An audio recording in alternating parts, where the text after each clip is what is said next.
Welcome to air प्रवास academy. हाँ, उम्मीद है आप सब ठीक होंगे और आज हम करने जा रहे हैं रैपिड रिवीजन सीरीज़ का लेक्चर नंबर 10।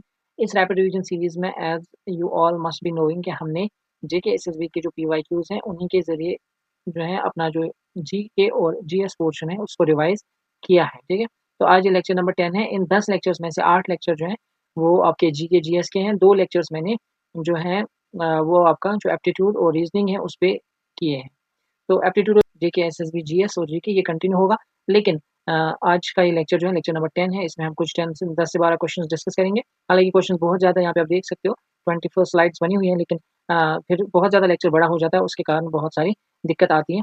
तो चलिए कोशिश करेंगे जितने भी क्वेश्चंस करेंगे 10 से 12 उनमें मैक्सिमम फैक्ट्स आपको बताए जाएँ ताकि आपका भी अच्छे से रिवीजन हो जाए और अच्छे से आप इसको रिवाइज कर लें।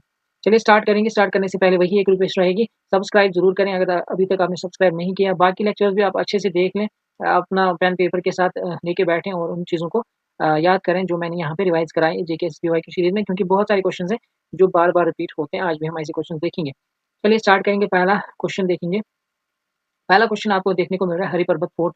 हरि पर्वत वाज बिल्ट बाय, आपको बताना है कि हरि पर्वत जो है वो किसने बनवाया था। हरि पर्वत जो है वो किसने बनवाया था। अगर मैं हरि पर्वत की बात करूं तो ये जो है ये आपको पता है अता मोहम्मद खान जो है इन्होंने बनाया था। अता मोहम्मद खान ने ये 1808 में बनवाया था, इसको याद रखेंगे। ठीक है, तो right option would be Ata Mohammad Khan, option number D.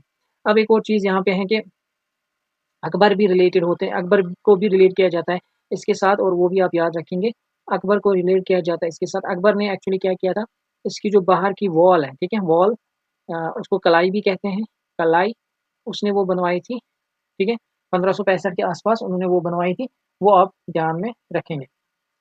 Chandragupta Maurya की अगर मैं बात करूं तो ये मौर्य डायनास्टी जो है उनके फाउंडर थे। मौर्याज के मौर्यन डायनास्टी जो है इसके ये फाउंडर रहे चंद्रगुप्त मौर्य, और इन्हीं का जो वंश था काफ़ी टाइम तक चला फिर ये मौर्य डायनास्टी, और इसी में से एक ग्रेट किंग जो आए थे वो थे अशोका, ठीक है, अशोका द ग्रेट जिसको कहा जाता है, ये भी आप ध्यान में रखेंगे। छत्रपति शिवाजी की बात करेंगे तो ये मराठा एम्पायर जो आया था, जो कि आप मॉडर्न हिस्ट्री में हम पढ़ते हैं मराठा एम्पायर, तो मराठास के फाउंडर थे छत्रपति शिवाजी, ठीक। तो ये सारी बातें आपको याद रखनी पड़ेंगी। इसके साथ साथ अगर मैं हुमायूं की बात करूँ तो ये अकबर के पिता थे, अकबर के पिता थे हुमायूं, और ये आपको याद रखना है। यहाँ पे और ज़्यादा हम नहीं जाएँगे इसमें, ये चीज़ें जो हैं मैंने जो कही इनको आपको याद कर लेना है। बाकी देखेंगे नेक्स्ट क्वेश्चन में। Name the governor general who abolish sati in 1829, कौन से गवर्नर जनरल ऐसे थे जिसने सती को एबॉलिश किया 1829 में। ऑप्शन ए आपका Lord Clive, Lord Curzon, Lord Bentinck, Lord Dalhousie. तो ये आपको पता होना चाहिए कि 1829 में, एक्चुअली यहाँ पे आपको अगर पता है कि उस टाइम पे गवर्नर जनरल ऑफ इंडिया कौन थे तो आप आराम से इसको टिक कर सकते हैं, ठीक। तो यहाँ पे थे Lord Bentinck, Lord William Bentinck जो थे उस टाइम पे यहाँ पे गवर्नर जनरल बने हुए थे। 1828 में ये बने थे गवर्नर जनरल, और 35 तक ये रहे इंडिया में गवर्नर जनरल ऑफ इंडिया। तो ये आपको ध्यान में रखना है, और इन्होंने ही ये सती जो है अबॉलिश की थी। इस सती को अबॉलिश करने पे बहुत ज़्यादा जोर दिया था राजा राम मोहन रॉय ने, ये भी ध्यान में रखेंगे। राजा राम मोहन रॉय, हिस्ट्री में जब हम पढ़ते हैं तो इसकी बहुत ज़्यादा मतलब इम्पोर्टेंस है राजा राम मोहन रॉय की। तो इसको कहा जाता है मेकर ऑफ मॉडर्न इंडिया भी, या मेकर ऑफ मॉडर्न इंडिया, और इसी ने रेनेसेंस भी लाया था। तो ये भी पॉइंट्स आपको याद रखने हैं राजा राम मोहन राय के बारे में, ठीक है। मेकर ऑफ मॉडर्न इंडिया भी कहा जाता है, maker of modern India, modern India. Lord Clive की अगर हम बात करेंगे तो ये बैटल ऑफ प्लासी के टाइम पे यहाँ पे थे, बैटल ऑफ प्लासी 1757 के टाइम पे, ठीक है। बैटल ऑफ प्लासी कब हुआ था, 1757 में। इन्होंने ही इंग्लिश ईस्ट इंडिया कंपनी जो थी उसको रिप्रेजेंट ये करते थे उस टाइम पे, तो इन्होंने ही इनको हराया था, जो बैटल ऑफ प्लासी में इनके खिलाफ लड़ रहे थे इंडियन रूलर्स, ठीक है। इसके बाद अगर मैं कर्जन की बात करूँ तो लॉर्ड कर्जन का जो टाइम पीरियड है वो 1900 के आसपास आता है। तो लॉर्ड कर्जन के टाइम पे यहाँ पे क्या हुआ था, पार्टीशन हुई थी बंगाल की, तो बंगाल पार्टीशन आप याद रखेंगे, ये लॉर्ड कर्जन के टाइम पे हुई थी बंगाल पार्टीशन। कब हुई थी, 1905 में हुई थी बंगाल पार्टीशन। मॉडर्न हिस्ट्री में हम ये फिर से पढ़ेंगे। 1905 में हुई थी बंगाल पार्टीशन, जिसमें बंगाल को ईस्ट बंगाल और वेस्ट बंगाल में तोड़ा गया, और आज भी अगर आप देखेंगे हमारा जो बंगाल का पोर्शन है उसको हम वेस्ट बंगाल को बोलते हैं, जो इंडिया में बंगाल का पोर्शन आता है उसको वेस्ट बंगाल कहा जाता है। हालांकि है वो इंडिया के ईस्ट में, वेस्ट क्यों कहा जाता है ये भी ध्यान रखेंगे, इसीलिए क्योंकि जो पूरा बंगाल था उसको दो हिस्सों में जब तोड़ा गया, ईस्ट बंगाल जो था ये फिर पाकिस्तान के साथ जुड़ा था, लेकिन फिर ये अलग से बांग्लादेश बन गया 1972 में, और ये वेस्ट बंगाल ही रह गया, और इसका नाम अभी तक वेस्ट बंगाल के नाम से ही हम रखे हुए हैं। तो ये इसके पीछे की कहानी है। और लॉर्ड कर्जन के टाइम पे ये हुआ था, और यूनिवर्सिटीज़ एक्ट आया था जो कि एक इंपॉर्टेंट एक्ट था, इंडियन यूनिवर्सिटीज़ एक्ट भी आया था 1904 में, इन्होंने ये भी लाया था, ठीक है। और इसी टाइम पे फिर स्वदेशी मूवमेंट भी निकला था।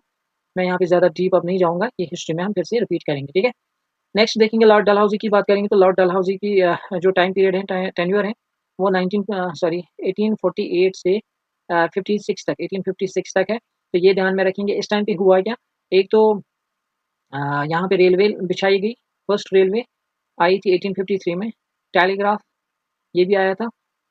तो ये चीज़ें इंपॉर्टेंट हैं, ये आप याद रखेंगे लॉर्ड डलहौज़ी के लिए, ठीक है। एक पॉलिसी इनके साथ जुड़ी है, वो मुझे आप कमेंट्स में बताएँगे अगर आपको पता है, वो कौन-सी पॉलिसी है जो इनके साथ जुड़ी है। मैं मॉडर्न हिस्ट्री के जो लेक्चर्स है बहुत जल्दी लेने वाला हूँ, उसमें मैं आपको ये सारी चीज़ें जो अच्छे से पढ़ा लूँगा। नेक्स्ट देखेंगे, नेक्स्ट क्वेश्चन में क्या है, during the rule of which dynasty Muslim saint started coming to Jammu. अब यहाँ पे कहा गया है कि कौन सी डायनास्टी के टाइम पे जो है मुस्लिम सेंट जो है जम्मू आना स्टार्ट हो गए, मुस्लिम सेंट्स जो है जम्मू आना स्टार्ट हो गए। तो इसके जो ऑप्शंस है, Dar dynasty, Rai dynasty, then Dev dynasty and Gonanda dynasty. अगर मैं इस क्वेश्चन के आंसर की बात करूँ तो इसका आंसर आएगा option number B, that is Rai dynasty, ठीक है। राय डायनास्टी आएगा इसका ऑप्शन, ये आपको ध्यान में रखना है। अब राय डायनास्टी यहाँ पे कब रूल कर रही थी जम्मू में, तो अगर मैं उसकी बात करूँ, ये 1300 1300 से 1400 के बीच की बात है। तो इसको ध्यान में रखेंगे जब यहाँ पे मुस्लिम जो सेंट्स थे उन्होंने आना स्टार्ट किया ये इस रीजन में। अगर मैं बात करूँ नोटेबल सेंट की, तो नोटेबल सेंट आता है पी रोशन वली शाह। उस टाइम पे पी रोशन वली शाह, रोशन वली शाह, ठीक है। इसको थोड़ा ध्यान में रखना। 1300 के आसपास ये जो है पीर रोशन वली शाह सबसे पहले यहाँ पे आते हैं। और उस टाइम पे जम्मू में रूल कर रहे थे राय डायनास्टी के राजा अजीब देव, राय डायनास्टी के राजा अजीब देव जब ये यहाँ पे आए थे, ठीक है। राजा अजीब देव, अजीब देव, ओके। तो ये हुआ हमारा जो राय डायनास्टी के बारे में हमें देखा। और एक चीज़ यहाँ पे है देव डायनास्टी। देव डायनास्टी की अगर मैं बात करूँ तो इनके जो प्रोमिनेंट, ये जो एक प्रोमिनेंट डायनास्टी रही है जम्मू में, देव डायनास्टी, इसके जो फाउंडर थे वो थे सूरज देव, ठीक है। देव डायनास्टी के फाउंडर थे सूरज देव। देव डायनास्टी के फाउंडर कौन थे? सूरज देव। इसको याद रखना है, पूछा जा सकता है, इंपॉर्टेंट है। और इसमें और भी रूलर्स थे, इंपॉर्टेंट रूलर जिन पे क्वेश्चन पहले ही आ चुके हैं, जैसे मालदेव। मालदेव पे भी क्वेश्चन पूछा गया है। मालदेव ने जो जम्मू में ये है ना पुरानी मंडी कॉम्प्लेक्स, वहाँ पे इन्होंने जो है पुरानी मंडी को डेवलप किया था। दार डायनास्टी की अगर मैं बात करूँ तो दार डायनास्टी जो है, ये जो है it is more associated with the history of Kashmir valley, बस याद रखना है आपको। और गोनंदा जो है, ये जो है ना गोनंदा, ये जो है राज तरंगी जो है, कल हमने जो लिखी है राज तरंगी, उसमें इसका जिक्र आया है, राज तरंगी, उसमें इसका जिक्र आया है। ये कंसिडर किया जाता है फर्स्ट रूलिंग डायनास्टी जो कि कश्मीर की थी। उसको यहाँ कलाना ने कहा कि ये पहली रूलिंग डायनास्टी थी जो कश्मीर में थी, ठीक है। तो यहाँ पे ऑप्शन जो है वो दार राय डायनास्टी है, जो मैंने आपको बताया। ये जो हिस्ट्री है जम्मू एंड कश्मीर की, ये इंपॉर्टेंट है, ऐसे क्वेश्चंस आते हैं। नेक्स्ट क्वेश्चन देखेंगे हम, in which Indian state is the flamingo festival celebrated. कौन से इंडियन स्टेट में जो है आपका फ्लैमिंगो फेस्टिवल सेलिब्रेट किया जाता है। फ्लैमिंगो फेस्टिवल की अगर मैं बात करूँ तो ये सेलिब्रेट किया जाता है आंध्र प्रदेश में, ठीक है। आंध्र प्रदेश में सेलिब्रेट किया जाता है पुलिकट लेक पे।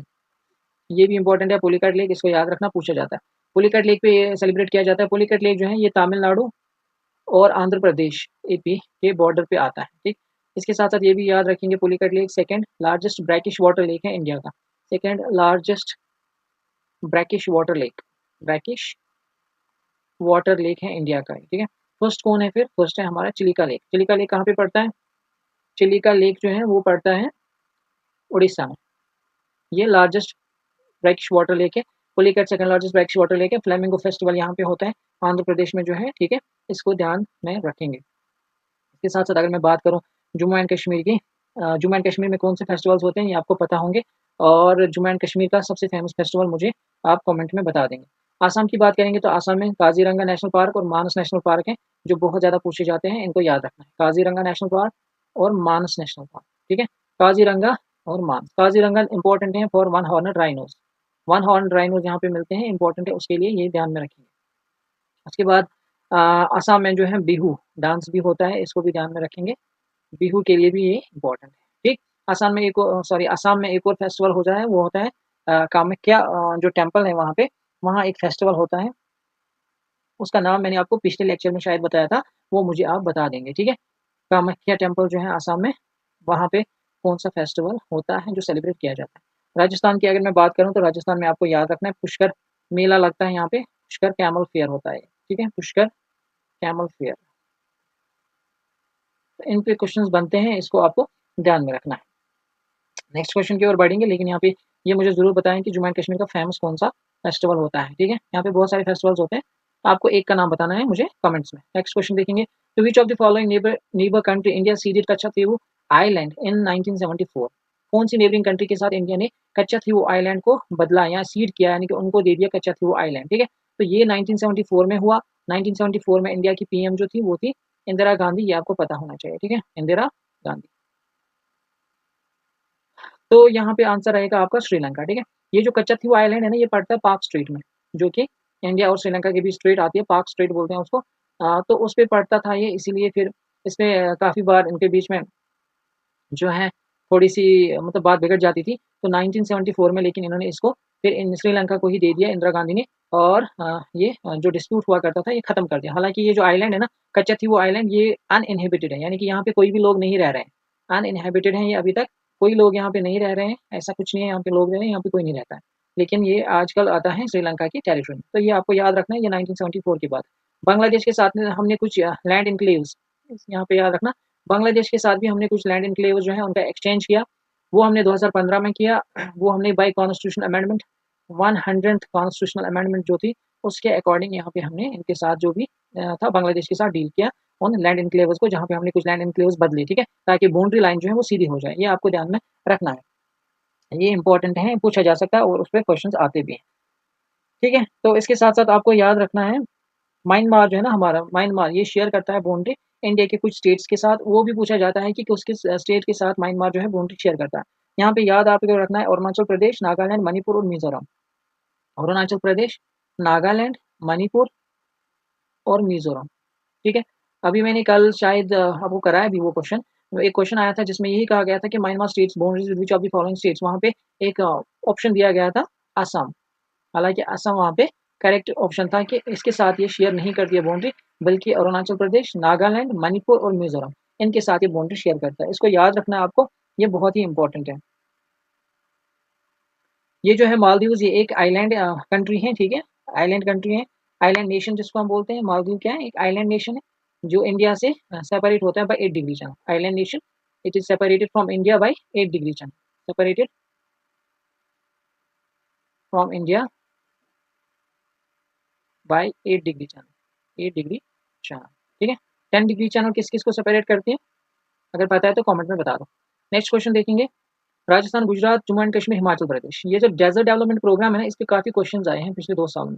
डेजर्ट डेवलपमेंट प्रोग्राम में मैंने देखा 2 बार शायद रिपीट हुआ इसका क्वेश्चन, और किस स्टेट में इसको किया गया था, तो यहाँ पे ऑप्शन इसका डी है, that's all of the above. यहाँ पे आपको शायद डी दिख नहीं रहा होगा, लेकिन लास्ट वाला है 1 2 3 4 सारे, तो इसका ऑप्शन ही है सारे, ठीक है। तो ये सारे जो भी यहाँ पे मेंशन किए गए हैं स्टेट्स, इनमें स्टार्ट किया गया था ये डेजर्ट डेवलपमेंट प्रोग्राम। और ये कब स्टार्ट किया गया था, ये बहुत पुराना प्रोग्राम है, ये 1977-78 में ये प्रोग्राम लॉन्च किया गया था। 1977-78 में ये डेजर्ट डेवलपमेंट प्रोग्राम जो है लॉन्च किया गया था, और ये दोनों रीजन्स के लिए था, जहाँ पे हमारे हॉट डेजर्ट्स पड़ते हैं। डेजर्ट्स 2 तरह के हैं, हॉट डेजर्ट्स जिसमें आपका राजस्थान, गुजरात, हरियाणा साइड पड़ता है, और कोल्ड डेजर्ट जिसमें हमारा जो है लद्दाख पड़ता है, ठीक है, उनको कोल्ड डेजर्ट्स, लद्दाख को कोल्ड डेजर्ट कहा जाता है। तो दोनों डेजर्ट्स के लिए ये यहाँ पे लगाया गया था। इसका ऑब्जेक्टिव यही था कि डेजर्टिफिकेशन जो है वो कंट्रोल किया जाए, और इसके साथ साथ इकोलॉजिकल बैलेंस जो इन डेजर्ट एरियाज में है उसको मेंटेन किया जाए, ठीक है। तो ये प्रोग्राम बार बार पूछा जा रहा है, तो इसका आप खासकर ख्याल रखेंगे, क्योंकि इंपॉर्टेंट है। जब 2 बार पूछा गया तो तीसरी बार भी जरूर आ सकता है। लार्जेस्ट डेजर्ट इंडिया का कौन सा है, थार डेजर्ट, ये आपको पता होना चाहिए।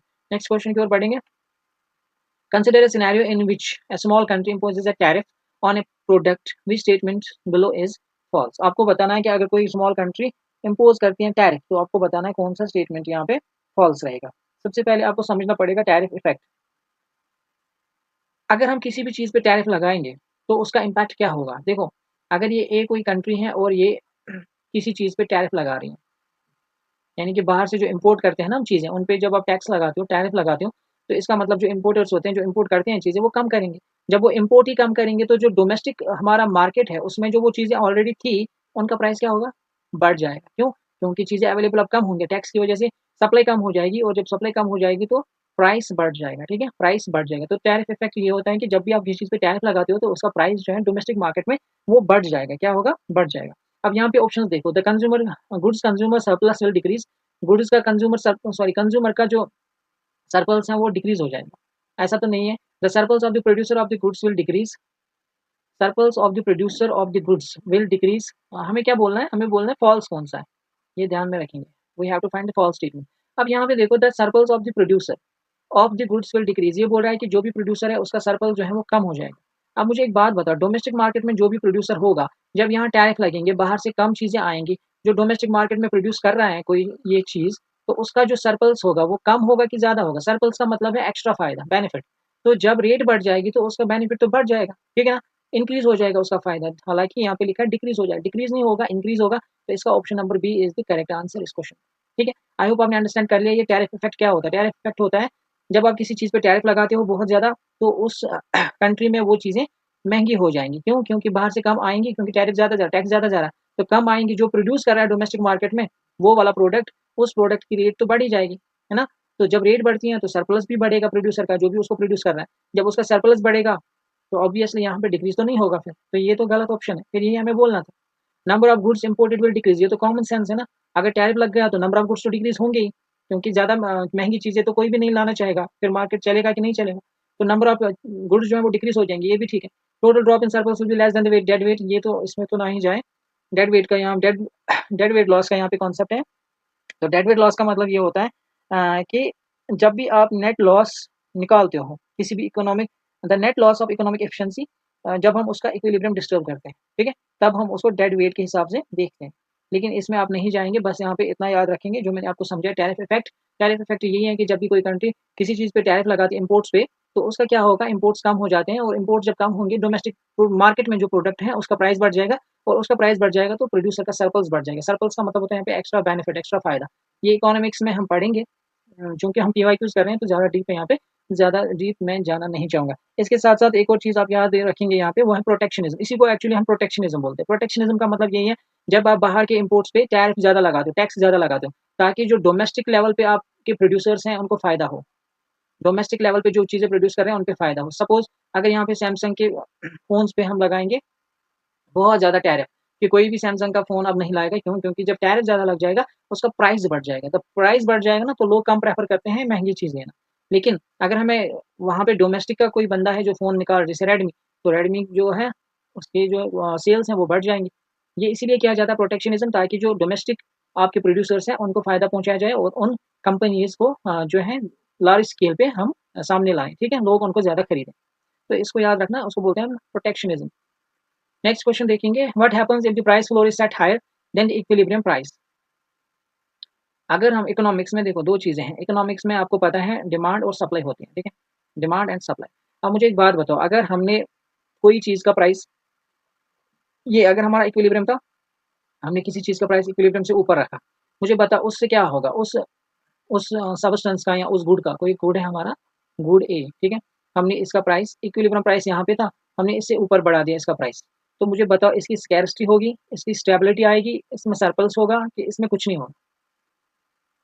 कॉमन सेंस की बात है ना। अगर हम किसी भी चीज़ को महंगा करेंगे तो लोग उसको कम खरीदेंगे, ठीक है ना। इक्विलिब्रियम प्राइस अगर यहाँ पे था, जहाँ पे लोग इसको खरीद भी रहे थे अच्छा खासा, इसका प्राइस भी ठीक था, मतलब कंपनी जो प्रोड्यूसर है उसको भी फायदा हो रहा था, लेकिन उसने कहा कि नहीं, मैं इसका जो है रेट बढ़ा दूंगा। तो जब वो रेट बढ़ा देगा, इसका इक्विलिब्रियम से ऊपर जाएगा रेट, तो लोग इसको कम खरीदेंगे, तो जो प्रोड्यूसर है उसके पास क्या होगा, इसका सरप्लस हो जाएगा। क्या हो जाएगा?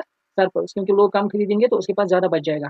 ये प्रोडक्ट, यहाँ पे मैं प्रोडक्ट की बात कर रहा हूँ, यहाँ पे हम प्रोडक्ट को देख रहे हैं, तो इसका सरप्लस हो जाएगा। तो यहाँ पे आपको ऑप्शन सी करेक्ट ऑप्शन देखने को मिलेगा। यानी कि जब भी आप किसी भी गुड का प्राइस फ्लोर अगर आप सेट करते हो मिनिमम, देखो प्राइस फ्लोर का मतलब पहले समझो। यहाँ पे प्राइस फ्लोर का मतलब ये है, प्राइस फ्लोर आप ऐसे अंडरस्टैंड कर पाओगे, जैसे आपने सुना होगा कि एमएसपी रखा जाता है, गवर्नमेंट देती है एमएसपी, मिनिमम सपोर्ट प्राइस देती है गवर्नमेंट, किनको, जो फार्मर्स हैं हमारे, वो जो प्रोड्यूस करते हैं।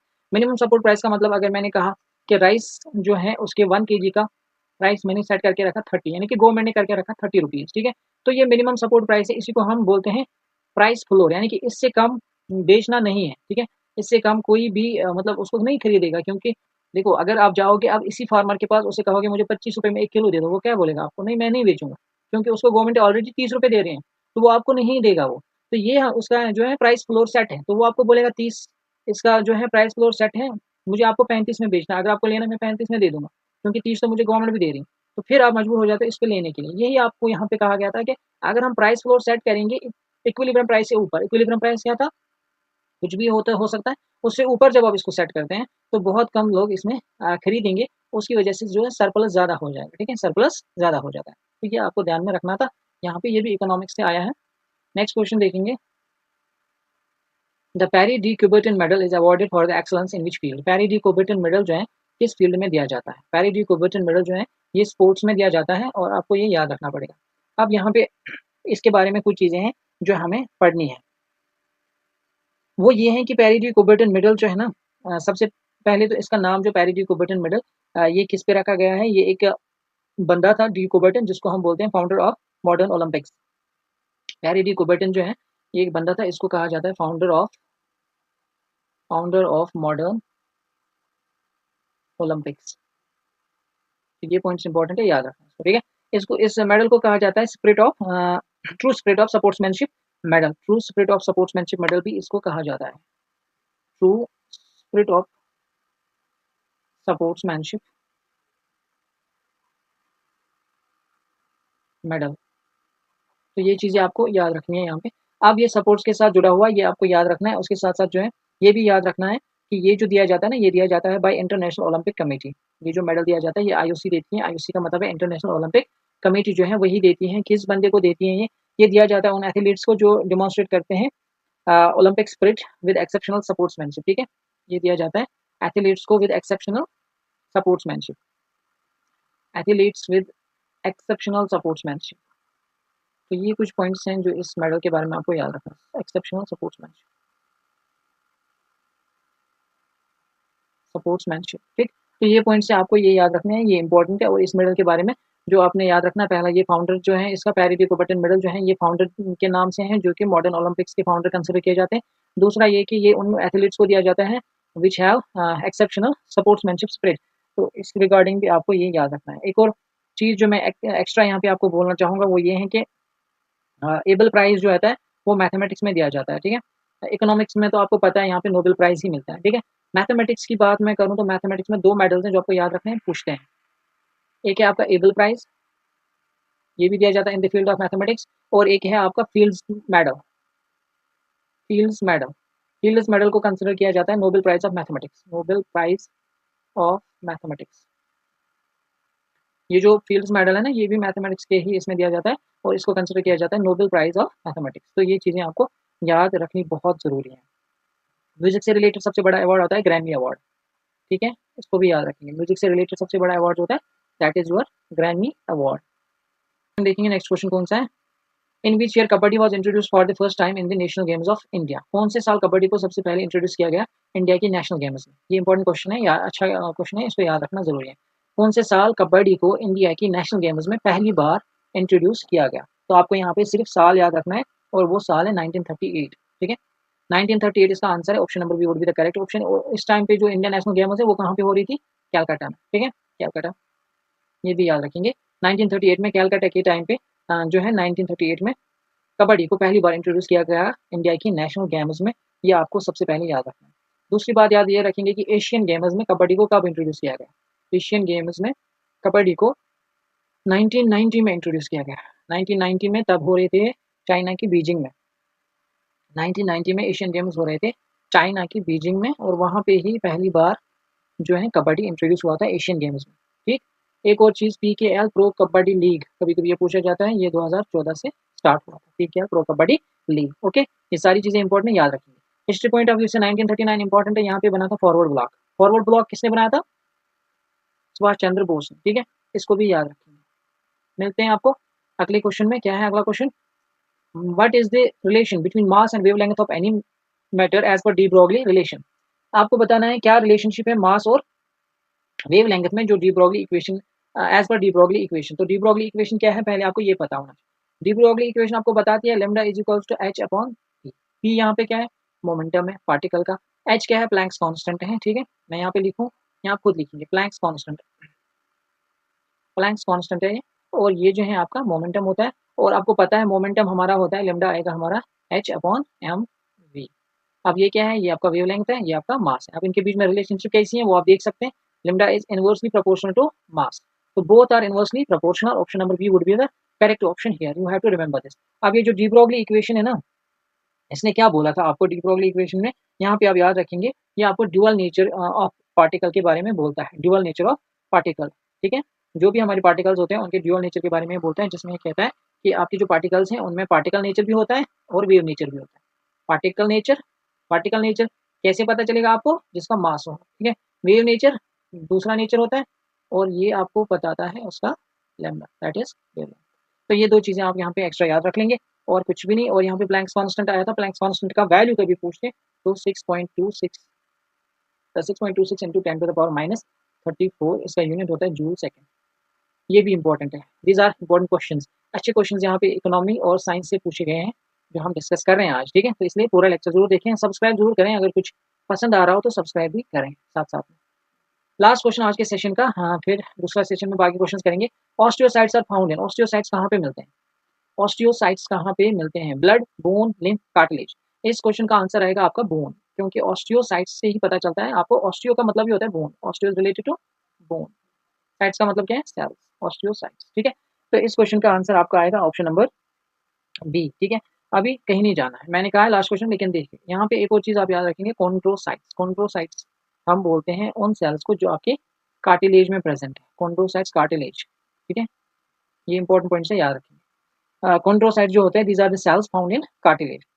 इसी तरह से इरेथ्रोसाइट्स जो होती हैं, ये आर वाई इरेथ्रोसाइट्स, ये कौन सी सेल्स होती हैं? आपकी आरबीसी, ठीक है? Erythrocytes are red blood cells, RBC. RBC कहाँ पे मिलेंगे आपको? ब्लड में। इसी तरह से ल्यूकोसाइट्स जिनको हम व्हाइट ब्लड सेल्स बोलते हैं, ल्यूकोसाइट्स, ल्यूकोसाइट्स इनको हम बोलते हैं डब्ल्यूबीसी, व्हाइट ब्लड सेल्स, ये भी आपको इसी ब्लड में मिल जाएंगे। इसी तरह से अगर मैं बात करूँ लिम्फोसाइट्स की, लिम्फोसाइट्स आपको लिम्फ में मिल जाती हैं यहाँ पे, ठीक है? जो सेल्स मिलती हैं उनको बोलते हैं लिम्फोसाइट्स, ये आपको लिम्फ में मिल जाती है। This is a type of leukocyte, यानी कि डब्ल्यूबीसी का एक टाइप होता है लिम्फोसाइट, और ये आपको लिम्फ में मिल जाते हैं। तो ये सारी इंपॉर्टेंट पॉइंट्स हैं, याद रखेंगे। आज का लेक्चर मैं यहीं पे समाप्त करूंगा। आई होप आपको ये पसंद आया होगा। सब्सक्राइब, शेयर और लाइक जरूर करें। इसके साथ साथ अगर आपको पीडीएफ चाहिए, पीडीएफ इसकी मिलेगी टेलीग्राम पे, जो इसके लिंक में होगा, और टेलीग्राम पे जरूर जुड़े। वहाँ पे मैं फ्री मॉक टेस्ट भी आपको, मॉक टेस्ट जो है फ्री मॉक टेस्ट में वहाँ पे डाल रहा हूँ, तो अगर आप चाहते हैं तो आप वहाँ पे जुड़ सकते हैं। Thank you very much for watching. Do subscribe before going anywhere, and also share with your friends. Thank you for watching.